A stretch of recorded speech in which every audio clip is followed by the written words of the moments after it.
Seguimos con Soluciones.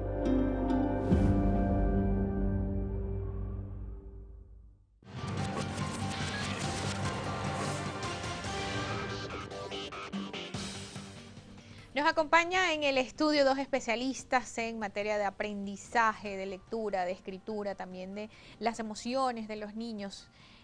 Nuestras invitadas, Wendy Blanco, psicopedagoga, especialista en dificultades de aprendizaje y problemas emocionales, y también Delianis Machín, psicopedagoga, abogada, especialista en dificultad de aprendizaje. Gracias por acompañarnos el día de hoy acá en Soluciones y tratar este tema tan interesante. Bueno, vamos a tratar tres temas, la verdad. En primer lugar, esas adaptaciones que deben hacerse en las aulas de clases para ayudar a los estudiantes con problemas de aprendizaje o con un déficit de atención. ¿Qué significa los problemas de aprendizaje o el déficit de atención? ¿Es lo mismo o hay algo que caracteriza a un niño con cada una de estas dificultades? Bueno, el déficit de atención o déficit de atención con hiperactividad es un trastorno neurológico. Está clasificado en el DSM, es el manual y guía para, para el diagnóstico de los trastornos mentales. Es algo totalmente diferente a lo que son los problemas de aprendizaje. Por supuesto, sí podría interferir. Un niño o una niña con déficit de atención e hiperactividad podría tener una dificultad de aprendizaje, pero no necesariamente su coeficiente intelectual pudiera estar dentro de la norma, de lo que se llama la norma. No necesariamente tiene que estar por debajo, pero evidentemente sí hay fallas en la atención y la concentración que no le permiten a este niño o a esta niña rendir como la escuela lo espera, y por tal razón se ve por debajo y se ve afectado de su edad y su grado. Muchos de estos niños o muchas de estas características se presentan en las edades escolares entre primero, cuarto grado. Allí esos son los primeros grados donde se ven los primeros signos de alarma. Sin embargo, también hay antecedentes desde preescolar. ¿Cuáles son las características que empiezan a presentar estos niños entre que estudian primero y cuarto grado cuando tienen problemas de aprendizaje? Sí. Gracias por la invitación a Globovisión y gracias por el espacio de llegar a más personas a través de esta pantalla. Sumado a la información que dio la compañera, considero importante la parte neurológica, lo psiconeurológico, ¿ok? La parte psiconeurológica en el niño desde que nace, porque nosotros aprendemos a leer y a escribir de acuerdo a nuestras experiencias que hemos tenido desde la primera infancia. Ver imágenes, imaginarnos qué está pasando, el pensamiento, la memoria, la imaginación, todo eso lo tenemos desde que nacemos. La diferencia que existe en un niño o en una persona que tiene una dificultad en el aprendizaje es cuando aprendo de una forma distinta, en que mi sistema nervioso central no está mandando la información correcta a mi cerebro. La percepción es muy importante con relación a nuestros sentidos. ¿Cómo percibo yo lo que veo en el mundo? ¿Cómo percibo yo lo que con mi vista, con mi oído, lo que está pasando alrededor de mí en mi entorno? Con eso nosotros vamos a identificar después los procesos de lectura y escritura. ¿Cuáles son las características? Las características: no identifico los signos, no sé qué es eso, que son letras, no sé qué son sílabas, no sé qué es una palabra, no sé qué es una oración. Van a haber omisiones al escribir, omisiones al leer, voy a comerme algunas letricas, claro, voy a saltar algunos párrafos, van a haber traslaciones, en vez de escribir C voy a escribir ES, va a haber también traslación de letras, la L por la J por la L, y todo esto va encaminado con nuestro desarrollo y nuestro proceso cognitivo.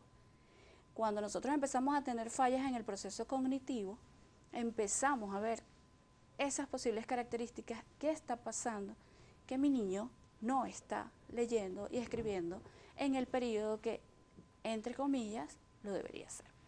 Hablábamos de las adaptaciones, o es el tema, digamos, de las adaptaciones en las aulas, cuando se tienen a niños con estas dificultades. ¿Qué son esas adaptaciones? Una adaptación es tomar Un contenido programático y convertirlo en algo totalmente distinto a lo que regularmente es, o prepararlo totalmente diferente a lo que hemos preparado para la homogeneidad. Entonces es prepararlo para lo diferente, para lo distinto. Porque ¿En son base niños a que qué? están compartiendo aulas con otros niños que Sí, no porque tienen esta dificultad, ¿no? claro, porque en nuestro país y creo que en el mundo existe la integración escolar. Entonces, tengas o no una dificultad, tengas algún síndrome, debes incorporarte en la educación escolar normal. ¿Por qué? Porque tienes que incorporarte también a la parte social. El aprendizaje va acompañado de lo social y lo emocional. Y dentro de esta exploración que hacemos al principio con nuestros alumnos, vemos y detectamos que hay niños que dentro de esa norma, dentro de ese grupo, son diferentes y no me captas, no prestas atención, te distraes, no me lees con fluidez. Y todas estas características también llevan a la frustración, a la timidez, al no querer hacerlo. Las adaptaciones también pueden presentarse, además de las actividades que podamos hacer dentro del salón de clase, estas adaptaciones también tienen que ser a nivel de evaluación, porque tenemos que también ver cuál es el canal que ese niño con mayor facilidad puede captarme la información, sea visual, sea auditivo, sea kinestésico, y determinar de qué forma lo puedo evaluar. Tenemos en Venezuela existen sistemas de ya las computadoras, sistemas tecnológicos que podemos trabajar con la videoconferencia, debemos trabajar con los audiolibros, tenemos que trabajar con imágenes, con esa semejanza, buscar lo acorde al niño, darles más tiempo para que puedan pensar, porque ese proceso de codificación y decodificación de ver qué está pasando en mi cerebro y qué debo decir, no lo voy a decir tan fácil como lo decimos nosotros, ¿ok? Entonces, a darles ese tiempo, evaluar de una forma distinta. Muchas veces colocamos que el niño desarrolle y explore, pero en este caso debemos darle pautas, ideas, para que él llegue a esa información y la pueda desarrollar. ¿Cómo pueden ser esas pautas, esas ideas? O sea, es decir, ¿cómo se aplican estas adaptaciones en aulas de clases? Pongamos el ejemplo de o imaginémonos una aula de clases en un colegio público, donde hay niños con alguna dificultad de aprendizaje, que están en un segundo o primer grado, y están compartiendo con niños que pues están un poco más avanzados, que no tienen esta dificultad. Claro. ¿Cómo un maestro pone en práctica esas adaptaciones cuando tiene un salón de clases mixto, pues? Claro, lo primero que hay que hacer es determinar cuáles son los intereses de los individuos o las personas a las cuales debemos llevarle una adaptación curricular. Lo segundo, por supuesto, detectar sus necesidades, que ya es un periodo o es una característica que se antecede a la adaptación curricular.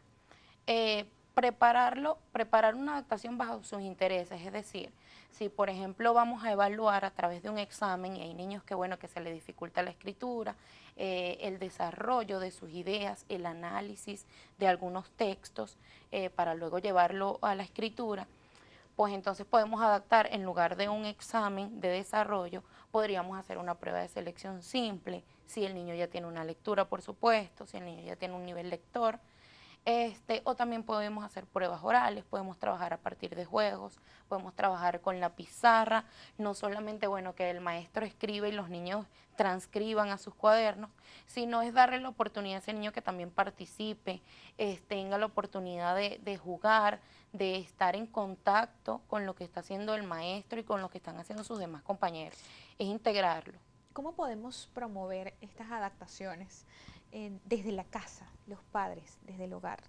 Claro, es muy difícil para un maestro realizar adaptaciones curriculares, sobre todo en una escuela pública, como estábamos comentando ahorita, porque primero porque la cantidad de matrículas es bastante alta y ahorita, por supuesto, la matrícula ha subido en vista que los papás han tenido que emigrar de colegios privados a escuelas públicas por la situación económica. Y para el maestro es muy difícil porque tampoco tiene auxiliar, tampoco tiene otra persona que le ayude en esas cuestiones. Desde la casa yo pienso que lo primero que hay que hacer es que el maestro tiene que recomendar para realizar también adaptaciones en la casa, porque el papá no es especialista en estos temas, ¿no? Entonces es dar recomendaciones, brindar orientaciones para que la tarea también tenga una adaptación curricular y los padres sean partícipes de ello. Entonces, si el niño no sabe leer, si el niño no sabe escribir, vamos a trabajar de otra manera, vamos a preparar al niño en casa de otra manera, de modo tal que cuando llegue a la escuela la tarea esté completa tal vez de una manera diferente a la de sus demás compañeros, pero que por lo menos su familia y el niño sea partícipe de la educación. Nos adelantaba Delianis en torno a cómo se vive en las escuelas públicas o cuál es la situación en este momento en las escuelas